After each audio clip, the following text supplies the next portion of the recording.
Magnetic field and moving charge, जैसे विद्युत धारा चुंबकीय प्रवाह कहते हैं, उसका न्यूमेरिकल चल रहा है। तो आज का हम पहला न्यूमेरिकल लेते हैं, इसमें जो है धारा मापी से संबंधित है। पहला न्यूमेरिकल है कि जो है एक धारा मापी का प्रतिरोध 30 ओम है। एक धारा मापी का प्रतिरोध 30 ओम है। धारा मापी के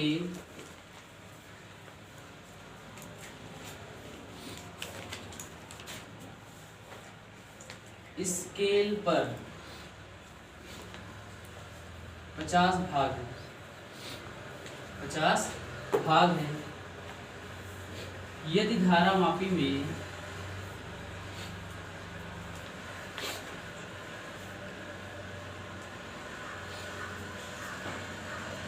दो गुणे 10⁻⁴ एम्पियर की धारा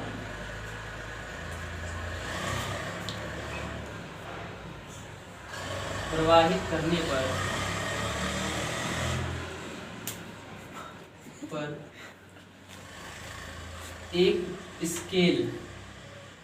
एक भाग प्राप्त होता है। एक भाग प्राप्त होता है और धारा मापी को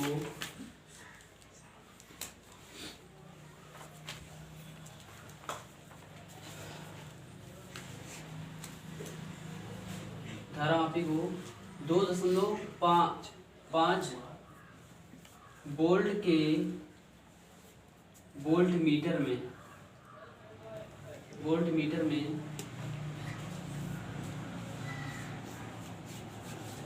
परिवर्तित करने के लिए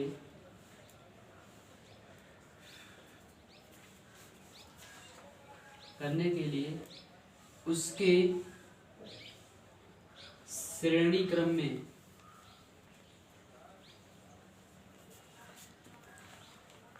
कितना प्रतिरोध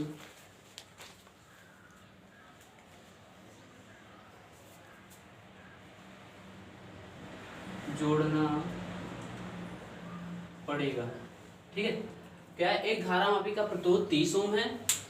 धारा मापी के स्केल पर 50 भाग हैं। यदि धारा मापी में 2 गुणे 10⁻⁴ एम्पियर की धारा प्रवाहित करने पर एक भाग प्राप्त होता है तो धारा मापी को 2.5 वोल्ट के वोल्टमीटर परिवर्तित करने के लिए उसकी श्रेणी में कितना प्रतिरोध जोड़ना पड़ेगा। यहाँ पर तो लिख दो। ठीक है, तो हमने क्या बताया था कि एक धारा मापी है इतना, ठीक है, 30 ओम है। धारा मापी के स्केल पर 50 भाग हैं। 50 भाग हैं। यदि धारा मापी में 2 गुणे 10⁻⁴ एम्पियर की धारा प्रवाहित करने पर एक भाग प्राप्त होता है। कितना? एक भाग प्राप्त होता है। ठीक है, तो धारा मापी के को 2.5 वोल्ट के वोल्टमीटर में परिवर्तित करने के लिए उसके श्रेणी क्रम में कितना प्रतिरोध जोड़ना पड़ेगा। ये तो हमको पता है कि अगर हम धारा मापी को वोल्टमीटर में चेंज करते हैं तो हमको उच्च प्रतिरोध श्रेणी क्रम में जोड़ना पड़ता है। और यदि अगर हम धारा मापी को अमीटर में चेंज करते हैं तो उसके समांतर क्रम में छोटा प्रतिरोध यानी शंट जिसे बोलते हैं वो जोड़ देते हैं। ठीक है, तो यहाँ से अगर हम फार्मूला हमने निकाला था, क्या निकाला था? R = B/Ig - Rg, ये फार्मूला हमने निकाला था धारा मापी के लिए। ये अब क्या है, ये प्रतिरोध हमको निकालना है। ये वाला प्रतिरोध क्या करना है? निकालना है। तो दिया क्या क्या है? R बराबर दिया है Rg बराबर दिया है 30 ओम। कितना दिया है? 30 ओम। और B कितना दिया है? 2.5 वोल्ट। 2.5 वोल्ट हमको किस में बदलना है? 2.5 वोल्ट के वोल्ट मीटर में। किसमें? वोल्ट मीटर में। और IG क्या हो जाएगा? क्या कहा है कि जो है धारामापी के स्केल पर 50 भाग हैं, 50 भाग हैं। ये धारामापी में 2 × 10⁻⁴ एम्पीयर की धारा प्रवाहित करने पर 1 भाग प्राप्त होता है। कितना? 1 भाग। 1 भाग पर कितना प्राप्त हो रहा है? 2 × 10⁻⁴। अगर हम 2 × 10⁻⁴ वैद्युत धारा प्रवाहित करते हैं तो कितना प्राप्त हो रहा है? 1 भाग प्राप्त हो रहा है। तो 50 भाग के लिए क्या हो जाएगा? 50 भाग के लिए क्या हो जाएगा? 50 × 2 × 10⁻⁴। 1 भाग पर कितना? 2 × 10⁻⁴ एम्पीयर की धारा प्रवाहित हो रही है। 50 पर कितना हो जाएगा? 50 × 2 × 10⁻⁴ गुणा हो जाएगा। तो I इक्वल टू क्या हो जाएगा? 50 × 100 × 10⁻⁴ हो जाएगा। 10⁻⁴ होगा तो IG इक्वल टू क्या हो जाएगा? 10⁻² एम्पियर। कितना हो जाएगा? 10⁻² एम्पियर धारा आएगी। IG क्या है? IG है धारामापी के पूर्ण विक्षेप पर धारा। धारामापी के पूर्ण विक्षेप पर धारा, ये हम कई बार बता चुके हैं। ठीक है, IG क्या है? धारामापी के पूर्ण विक्षेप पर धारा। और R हमको क्या करना है? फाइंड करना है, R निकालना है हमको कि ये प्रतिरोध हम जो श्रेणी क्रम में जोड़ेंगे कितना होगा। ठीक है, कितना होगा? तो यहाँ पर सीधे सीधे फार्मूला लगो, R equal to B/IG। B का वैल्यू 2.5 है, B का वैल्यू 2.5 और IG का वैल्यू क्या निकला? 10⁻²। 10⁻² और RG का वैल्यू कितना है? 30 ओम। RG का वैल्यू कितना है? 30 ओम। तो R बराबर क्या हो जाएगा? 2.5 और 10⁻² को ऊपर ले जाओ तो 10⁻² प्लस में हो जाएगा, 10⁻² प्लस में हो जाएगा और -30 हो जाएगा। तो R बराबर क्या हो जाएगा? 2.5 × 10 का स्क्वायर क्या हो जाएगा? 100 हो जाएगा और -30 यानी कितना आ जाएगा? ये R बराबर हो जाएगा हमारा ये कितना? 250 हो जाएगा। अगर 2.5 को 100 से गुणा करें 250 हो जाएगा, -30 तो R बराबर कितना हो जाएगा? 220 ओम। कितना प्रतिरोध जोड़ना पड़ेगा?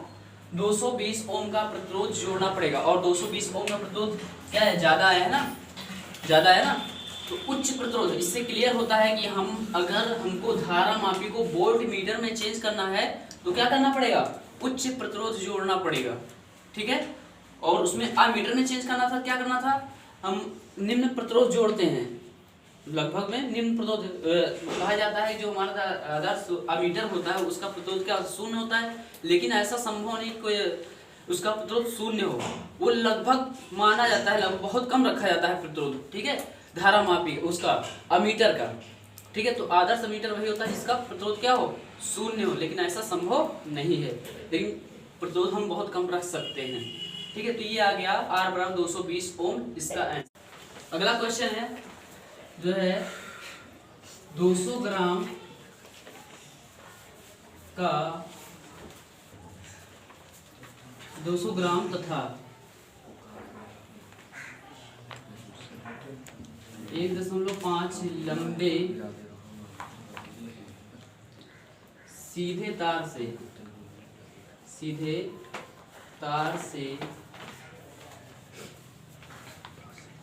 2 एम्पीयर की धारा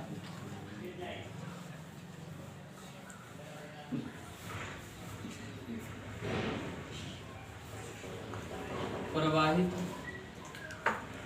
हो रही है। ठीक है, 200 ग्राम तथा 1.5 मीटर लंबे सीधे तार से 2 एम्पीयर की धारा प्रवाहित हो रही है जो क्षैतिज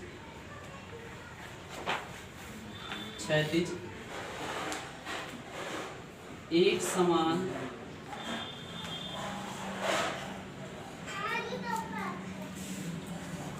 चुंबकीय तथा वायु के बीच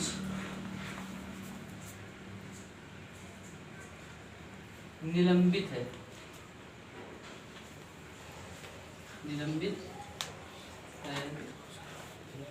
तो चुंबकीय क्षेत्र का परिमाण ज्ञात कीजिए।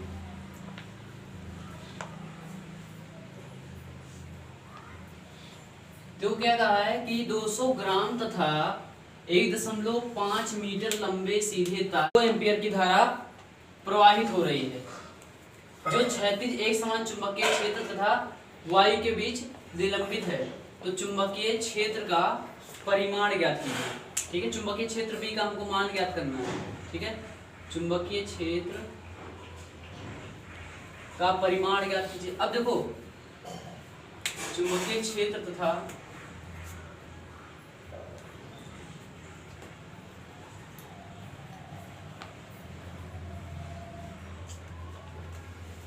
ठीक है वायु के बीच निलंबित है, तो चुंबकीय क्षेत्र का परिमाण ज्ञात कीजिए। तो यहाँ पर हमको क्या मिला है, क्या दिया है, m बराबर 200 ग्राम, यानी कि तार क्या दिया, द्रव्यमान दिया है। अब ग्राम को हमको क्या करना है, केजी में चेंज करना है। तो क्या जाएगा, 200 गुणे 10⁻³ से क्या कर देंगे, गुणा कर देंगे। जब ग्राम को हमको क्या करना है, केजी में चेंज करना है, तो 1000 से भाग दे दो या तो 10⁻³ से गुणा कर दो, बात एक ही है। ठीक है, केजी। और जी का वैल्यू क्या होता है, 9.8 मीटर पर सेकेंड स्क्वायर, मीटर पर सेकेंड स्क्वायर। और क्या दिया है, एल बराबर दिया है कितना, 1.5 मीटर, 1.5 मीटर। आई का वैल्यू दिया है क्या, 2 एम्पियर, 2 एम्पियर की वैद्युत धारा प्रवाहित हो रही है तार से।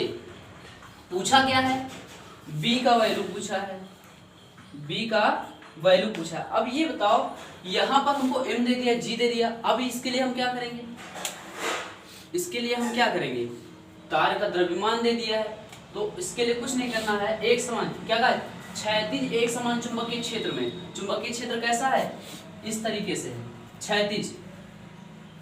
ये हमारा क्या है, एक समान चुंबकीय क्षेत्र है, सभी जगह चुंबकीय क्षेत्र क्या है, एक समान है और क्षैतिज है, तो ये भी है। ठीक है, अब इसमें क्या है कि हमारा जो तार है, तार इस तरीके से रखा हुआ है, तार इस तरीके से क्या हुआ है, रखा हुआ है। इसमें कितनी धारा बह रही है, धारा बह रही है 2 एम्पियर की, 2 एम्पियर की धारा बह रही है। ठीक है, इस तरीके से डायरेक्शन। ठीक है, अब जो हमारा तार है उसका द्रव्यमान कितना है, मतलब कि 200 ग्राम है। ठीक है, तो यहाँ पर इस तार का जो भार होगा, तार का भार होगा कहाँ कार्यरत होगा, नीचे की ओर। तार का भार कहाँ कार्यरत होगा, नीचे की ओर। ठीक है, तार का भार नीचे की ओर केंद्रित होगा और चुंबकीय क्षेत्र की दिशा ये है, चुंबकीय क्षेत्र की दिशा ये है, क्षैतिज है। ये चुंबकीय क्षेत्र की दिशा है और ये तार का भार mg है, तार का भार mg नीचे की ओर कार्यरत है। तो चुंबकीय क्षेत्र और mg के बीच कोण कितना बन रहा है, 90 एंगल, कितना 90। तो थीटा का वैल्यू यहाँ से 90, क्योंकि चुंबकीय क्षेत्र की दिशा ये है और ये जो हमारा तार है इसका भार नीचे की ओर कार्यरत होगा, क्योंकि कोई भी चीज होगा उसका भार क्या होगा, जैसे हम इसको कर दें तो क्या होगा, ये नीचे की ओर काहे गिरेगा, क्योंकि इसका भार नीचे की ओर कार्यरत होगा ना। और ये क्या है, ये वाला चुंबकीय क्षेत्र की दिशा है, ये चुंबकीय क्षेत्र की दिशा है। ठीक है, ये वाला, और इसका भार क्या है, ये वाला नीचे की ओर कार्यरत है। ये मान लो एक भार है इसका नीचे की ओर कार्यरत है, तो दोनों बीच एंगल क्या हो जाएगा, 90 डिग्री। अब हमको पता है कि जो है, जो हमारा फार्मूला होता है न्यूटन के लिए, बल के लिए हमने फार्मूला कराया था ना, F बराबर ILB sin थीटा। और जो हमारा F होता है वो mg के बराबर होता है। F क्या होता है, mg के बराबर, कहाँ से, न्यूटन की गति से द्वितीय नियम से। ठीक है, F बराबर mg, वहाँ क्या था, F बराबर ma था, वहाँ रेखीय त्वरण था, ये गुरुत्वीय त्वरण है। ठीक है, तो बात एक ही है, दोनों का मतलब वही है, दोनों का मात्रक वही होगा, ये गुरुत्व से संबंधित है, वो रेखीय गति से संबंधित है। तो यहाँ पर क्या हो जाएगा हमारा, अगर दोनों को देखा जाए तो F इसमें भी है, इसमें भी F है, तो क्या कर देंगे, mg बराबर क्या हो जाएगा, mg बराबर ILB sin theta, ILB sin theta. सब वैल्यू रखो, m का वैल्यू कितना है, 200 गुणे 10⁻³ गुणे g का वैल्यू 9.8 है, बराबर I का वैल्यू 2 है, L का वैल्यू 1.5 है और B का वैल्यू हमको निकालना है। और क्या हो जाएगा, sin 90 डिग्री, sin 90 डिग्री। तो sin 90 का मान कितना हो जाएगा, इसको कर दो 2 गुणे 10⁻⁻1, 10 की घात 2 प्लस में आएगा और -3, कितना बचेगा, -1 गुणे 9.8 यहाँ पर गुणा करेंगे कितना हो जाएगा 3 हो जाएगा। 1.5 को 2 से गुणा करेंगे 3 हो जाएगा और साइन 90 अंश का मान 1 और गुणे b, तो b बराबर क्या हो जाएगा, b बराबर हमारा हो जाएगा 2 गुणे 9.8 बटे में 3 और गुणे में 10 की घात -1। तो काटेंगे तो क्या हो जाएगा, इसको पहले गुणा कर लो, 8 दूनी 16, 9 दूनी 18, 19 बटे में 3 गुणे 10 की घात -1। काटेंगे 3 छंग 18, 3 छंग 18, बचा क्या 1 बचा और तीनों बचे 15, तीनों बचे 15 बचेगा 1, 3 का 9, ये आएगा 6.53 गुणे 10 की घात -1 गुणे 10 की घात -1। या इसको 10 का घात -1 हटाना है तो पॉइंट इधर ले आओ, पॉइंट इधर लाइन क्या हो जाएगा 0.653 टेस्ला, 0.653 टेस्ला, ये हमारा आंसर आएगा। ठीक है, हमने क्या बताया कि ये इसमें सीधे सीधे कह दिया क्षैतिज समान चुंबकीय क्षेत्र तथा वायु के बीच निलंबित है, तो क्या होगा चुंबकीय क्षेत्र की दिशा ये होगी और ये हमारा तार रखा होगा, इसका भार नीचे की ओर कार्यरत होगा और जो चुंबकीय क्षेत्र होगा उसका क्या होगा दिशा उस तरीके से होगी। तो क्या होगा दोनों के बीच एंगल 90 बन जाएगा, तो यहाँ पर हम थीटा का वैल्यू 90 रख देंगे। ठीक है, वैसे सवाल में कुछ है नहीं, केवल दिमाग लगाना है कैसे होगा। ठीक है, ये यहाँ तक पहुँचना पड़ेगा तभी लगा पाओगे। ठीक है, तो ये आंसर आ गया इसका। दो चल गैल्वेनोमीटर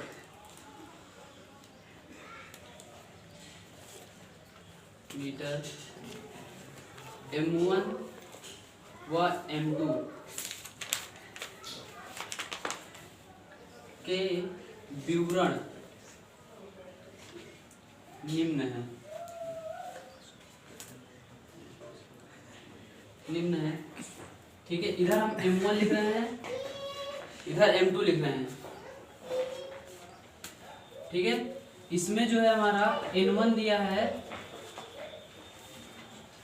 20, N1 N2 क्या है फेरों की संख्या होगा। ठीक है, और इसमें N2 दिया है 40, 20 फेरे और इधर 40 फेरे। ठीक है, और A1 दिया है 4.2 गुणे 10 की घात -5 मीटर स्क्वायर और A2 दिया है 8.4 गुणे 10 की घात -5 मीटर स्क्वायर। ठीक है, और B1 दिया है 0.5 टेस्ला 50 टेस्ला और B2 दिया है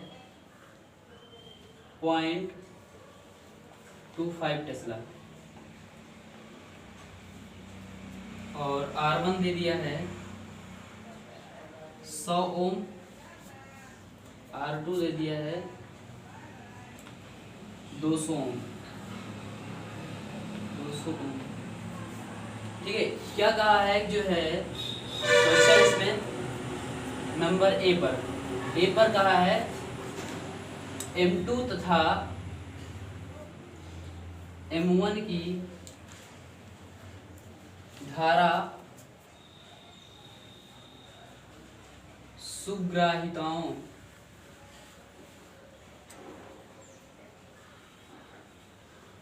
का अनुपात, पहला एक कंडीशन का है। दूसरा कहा है M2 तथा M1 की बोल्टता सुग्राहिताओं का अनुपात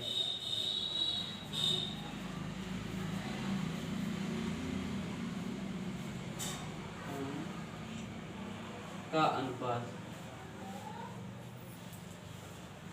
ठीक है, ये हमको ज्ञात करना है, इनके विवरण दे दिया है। M1 के लिए क्या है फेरों की संख्या N1 है और A1 4.2 गुणे 10 की घात 5 मीटर स्क्वायर है और B1 0.50 टेस्ला है, R1 100 ओम है। यहाँ M2 पर N2 क्या 40 फेरे हैं, A2 क्या 8.4 गुणे 10 की घात 5 मीटर स्क्वायर है और B2 क्या है 0.25 टेस्ला है और R2 बराबर 200 ओम है। ठीक है, ये चुंबकीय क्षेत्र दिया है। तो पहला क्वेश्चन क्या कहा है पहला क्वेश्चन कहा है कि M2 तथा M1 की धारा सुग्रताओं का अनुपात हमको ज्ञात करना है। तो फार्मूला हमको पता है कि धारा सुग्राहिता के लिए फार्मूला क्या होता है, जो निकाला था हमने जब धारा माप पढ़ाया था कि IS इक्वल टू NAB अपान के, NAB अपान के, NAB अपान के बताया था। तो यहाँ पर दो चल कुंडली गैल्वेनोमीटर हैं, दो चल गैल्वेनोमीटर हैं M1 M2। तो पहले के लिए अगर हम निकालें तो IS1 हो जाएगा बराबर N1 A1 B1 बटे में, और एक चीज में कंडीशन है कि जो है दोनों के लिए मतलब कि दोनों M1 M2 चल कुंडली गैल्वेनोमीटर के लिए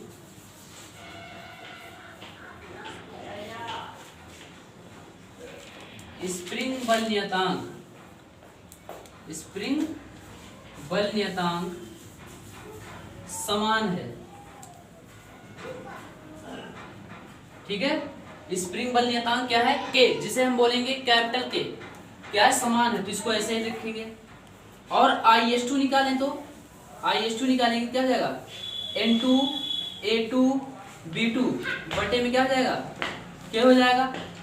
क्या कहा है, M2 तथा M1, यानी M2 वाला ऊपर रहेगा, M1 वाला नीचे रहेगा। तो क्या हो जाएगा, अनुपात अगर हम निकालें यहाँ सब फार्मूला, तो IS2 अपान IS1 बराबर क्या हो जाएगा, N2 A2 B2 अपान के, और बटे में क्या हो जाएगा, N1 A1 B1 बटे के। इतना क्लियर। तो क्या हो जाएगा यहाँ पर हमारा IS2 अपान IS1 बराबर N2 A2 B2 बटे में के, और N1 A1 B1 बटे में। एक काम करो, इसको इस तरीके से लिख दो, के वाला हमारा ऊपर चला जाएगा, के वाला ये क्या होगा, के ऊपर जाएगा, नीचे क्या आ जाएगा, N1 A1 B1। ठीक है, तो के से के कैंसिल होगा, तो क्या आ जाएगा, IS2 अपान IS1 बराबर हो जाएगा N2 A2 B2 बटे में हमारा क्या हो जाएगा, N1 A1 B1। ये फार्मूला निकला है दोनों के लिए सुग्राहिताओं का अनुपात M1 M2 के लिए। ठीक है, तो N2 कितना दिया, 40 दिया है, IS2 अपान IS1। अब वैल्यू सब रखेंगे, N2 का वैल्यू 40 दिया है। ठीक है, N2 का वैल्यू 40 दिया है, गुणे A2 का वैल्यू कितना दिया है, 8.4 गुणे 10 की घात -5, और B2 कितना दिया है, 0.25 टेस्ला। N1 कितना दिया है, 20 दिया है, और A1 कितना दिया है, 4.2 गुणे 10 की घात -5 दिया है, और हमारा जो चुंबकीय क्षेत्र है वो कितना है, 0.50 टेस्ला। तो 20 गुना 40 2 हो गया, यहाँ पर 10 की पावर -5 से 10 की पावर -5 कैंसिल हो गया, 4.2 से भाग देंगे 8.4 को 2 हो जाएगा, और 0.25 को भाग देंगे 0.5 से क्या है, ये 1 हो जाएगा, यहाँ 2 हो जाएगा। अब यहाँ पर 2 से 2 कैंसिल हो गया, 2 से 2 कैंसिल हुआ, बचा क्या हमारा, बच गया हमारा IS2 बटे में IS1 बराबर 2/1, यानी रेशियो क्या आ जाएगा, IS2 अपान रेशियो IS1 क्या आ जाएगा, 2:1 आ जाएगा। कितना आ जाएगा, 2:1 आ जाएगा। ये हो गया दोनों गैल्वेनोमीटर M1 और M2, मतलब कि M2 तथा M1 की सुग्राहिताओं का अनुपात। अब इसमें हमको आगे क्या निकालना है, वोल्टता सुग्राहिताओं का अनुपात निकालना है। किसका निकालना है, वोल्टता सुग्राहिताओं का अनुपात निकालना है। तो इसके लिए फार्मूला क्या होता है, BS बराबर होता है हमारा NAB अपान KR, NAB अपान KR होता है, NAB अपान KR होता है। तो यहाँ से अगर हम निकालें BS2 अपान BS1 तो फार्मूला क्या निकल के आ जाएगा हमारा, देखो ये जो तुम्हारा दिया है ये क्या है, धारा सुग्राहिता है, NAB अपान के क्या है, धारा सुग्राहिता। यहाँ यही फार्मूला लिखा ना हमने, IS इक्वल टू NAB अपान के। तो यहाँ पर अगर हम यहाँ पर क्या रख दें, आई एस, क्या रख दें, आई एस बटे आर हो जाएगा, क्योंकि एन ए बी अपान के का वैल्यू क्या है, आई एस है। तो यहाँ पर एन ए बी अपान के आ रहा है, एन ए बी अपान के आ रहा है, तो यहाँ पर हमने क्या कर दिया, आई एस रख दिया। तो क्या आ जाएगा यहाँ पर बी, अगर केवल बी निकालें तो केवल बी एस निकालें, क्या हो जाएगा, B S equal to I S upon R, I S upon R हो जाएगा। अब दोनों के लिए क्या करना हमको, अलग अलग निकालना है, तो क्या करेंगे, B S two upon B S one, B S two upon B S one क्या हो जाएगा, सॉल्व करेंगे तो क्या हो जाएगा हमारा, आई एस टू अपान में क्या आ जाएगा, आई एस वन आ जाएगा, आई एस टू अपान बटे में आई एस वन आ जाएगा, और गुड़े ये हो जाएगा R one upon R two हो जाएगा। क्यों, ये तो बटे बटे में ना, क्या होगा, ये ऊपर चला जाएगा, आर वन ऊपर हो जाएगा, आर टू नीचे हो जाएगा। अब यहाँ पर ध्यान से देखो, आई एस टू पान आई एस वन का वैल्यू कितना आया, 2/1 आया है, कितना आया है 2/1, तो बी एस टू पान बी एस वन बराबर क्या हो जाएगा 2/1, किसकी जगह पर, आई एस टू पान आई एस वन की जगह पर, किसकी जगह पर, आई एस टू पान आई एस वन की जगह पर। और आर वन कितना हमारा, आर वन 100 ओम दिया है, कितना दिया है 100 ओम, तो यहाँ 100 हो जाएगा। और आर टू कितना है 200 ओम है, आर टू कितना है 200 ओम है, तो 100 दूनी 200, 2 से 2 कैंसिल, यानी क्या आ गया हमारा आंसर आ गया हमारा बी एस टू पान बी एस वन बराबर 1/1, 1/1, या इसको इस तरीके से लिख सकते हैं B S two ratio B S one बराबर 1:1, यानी कि हमारा जो धारा सुग्राहितों का अनुपात आया M2 व M1 की I S two equal to I S two अनुपात आई एस वन बराबर 2:1 और बी एस टू अनुपात बी एस वन बराबर 1:1, ये आंसर आ जाएगा।